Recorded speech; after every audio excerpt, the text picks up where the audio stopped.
আসসালামু আলাইকুম। Cooking enjoyment with Taiba, আমি আপনাদের সবাইকে স্বাগত জানাচ্ছি আমার চ্যানেলে নতুন আরেকটা ভিডিও। আজকের রেসিপি মজাদার এগ বিরিয়ানি। চলুন উপকরণটা দেখে নিই। 5টি ডিম,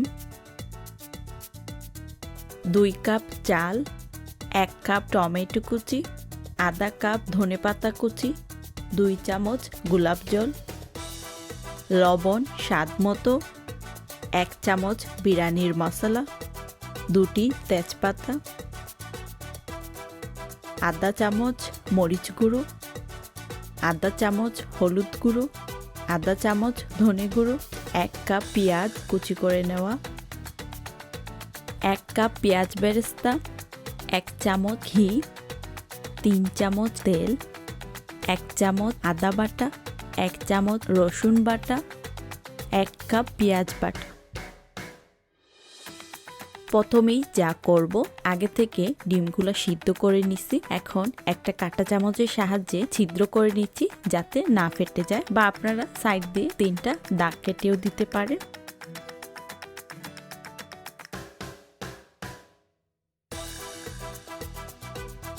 ডিমটা ছিদ্র করার পর দিয়ে দিচ্ছি 1 চিমটি পরিমাপে হলুদ গুঁড়ো। আর যেহেতু ডিমটা তেলে দিলে ছিটবে, তাই দিয়ে দিচ্ছি 1 চিমটি লবণ। এখন ভালো করে মেখে নিব। আপনারা চাইলে হাত দিয়েও মেখে নিতে পারেন, তবে হলুদ হয়ে যায় হাত, তাই আমি এইভাবে ঘুরিয়ে নিলাম। প্রথমেই চুলায় কড়াই বসিয়ে কড়াইটা গরম করে দিয়ে দিচ্ছি তেল। আমি অল্প পরিমাপে তেল দিচ্ছি শুধু ডিমটা ভাজার জন্য। তেলটা গরম হয়ে গেছে, এখন দিয়ে দিচ্ছি ডিম। এখন ডিমগুলা ভালো করে ভেজে নিব। আপনাদের যার যেরকম পছন্দ ওই কালারের ডিমটা ভেজে নিতে পারে। আমি হালকা একটু ভাজতেছি।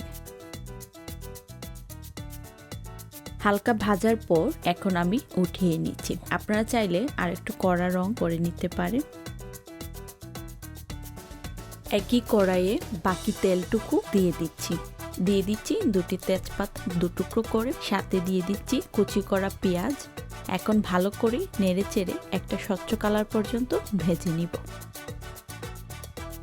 পেঁয়াজটা ভাজার পর দিয়ে দিচ্ছি পেঁয়াজ বাটা, আদা রসুন বাটা, সবকিছু একত্রে মিশিয়ে নিব নেড়ে চেড়ে। সাথে দিয়ে দিচ্ছি লবণ স্বাদ মতো। এখন নেড়ে চেড়ে মিনিট খানেক পেঁয়াজটা কষিয়ে নিব। এখন দিয়ে দিচ্ছি টমেটো কুচি। আপনারা চাইলে টমেটোটা পেস্ট করেও দিতে পারেন, এটা টোটালি অপশনাল। সবকিছু একত্রে মিশিয়ে নিলাম ভালো করে নেড়ে চেড়ে। এখন দিয়ে দিচ্ছি হলুদ, মরিচ, ধনের গুঁড়ো। এখন সবকিছু একত্রে মিশিয়ে নিই। যেহেতু টমেটো থেকে পানি বের হবে, তাই কোনো পানি দিচ্ছি না। এখন ঢাকনা দিয়ে 3 মিনিট মশলাটা কষিয়ে নিব। 3 মিনিট পর ঢাকনা খুলে দেখে নিই কি অবস্থা। এখন ভালো করে নেড়ে চেড়ে দেখে নিচ্ছি টমেটোটা সিদ্ধ হয়ে গেছে কিনা। আমি এই রেসিপিটা আপনাদের জন্য নিয়ে আসলাম, খুব শর্টকাট আর খুবই মজাদার। আপনারা বানিয়ে দেখতে বুঝতে পারবেন যে কত মজার একটা রেসিপি শেয়ার করেছি।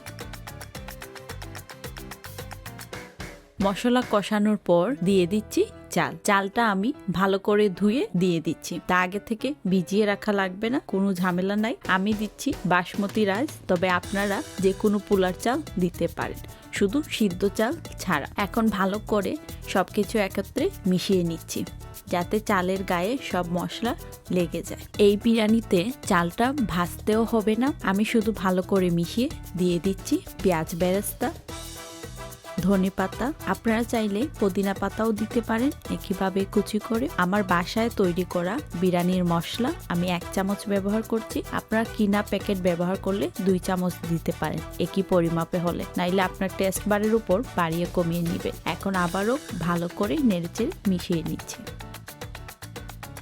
সবকিছু একত্রে মিশানোর পর দিয়ে দিচ্ছি ডিম, দিয়ে দিচ্ছি 3 কাপ পানি।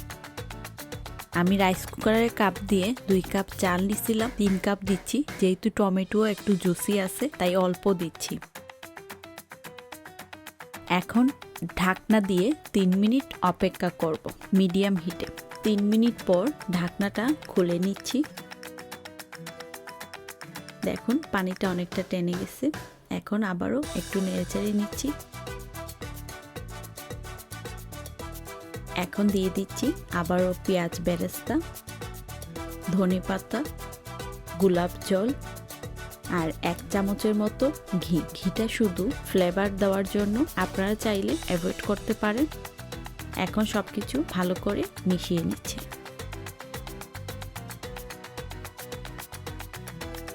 সবকিছু একত্রে মিশানোর পর বিরিয়ানির গন্ধে একদম মৌ মৌ করছে। আপনারা না বানালে বিলিভ করতে পারবেন না এত মজার একটা রেসিপি। ঢাকনা দিয়ে লো হিটে অপেক্ষা করব 10 মিনিট। 10 মিনিট পর কমপ্লিটলি রেডি আমার এগ বিরিয়ানি। শর্টকাট এই রেসিপিটি আপনারা ডেফিনেটলি ট্রাই করবেন। ট্রাই করলে কি করতে হবে আমাকে জানাতে হবে কমেন্ট সেকশনে। আর পছন্দ হলে অবশ্যই লাইক করবেন। আর আমার চ্যানেলে আরও অনেক রেসিপি দেখতে চাইলে আমার চ্যানেলটি সাবস্ক্রাইব করে বেল আইকনটি অন করে দিন। স্টে টুন, সি ইউ, বাই বাই।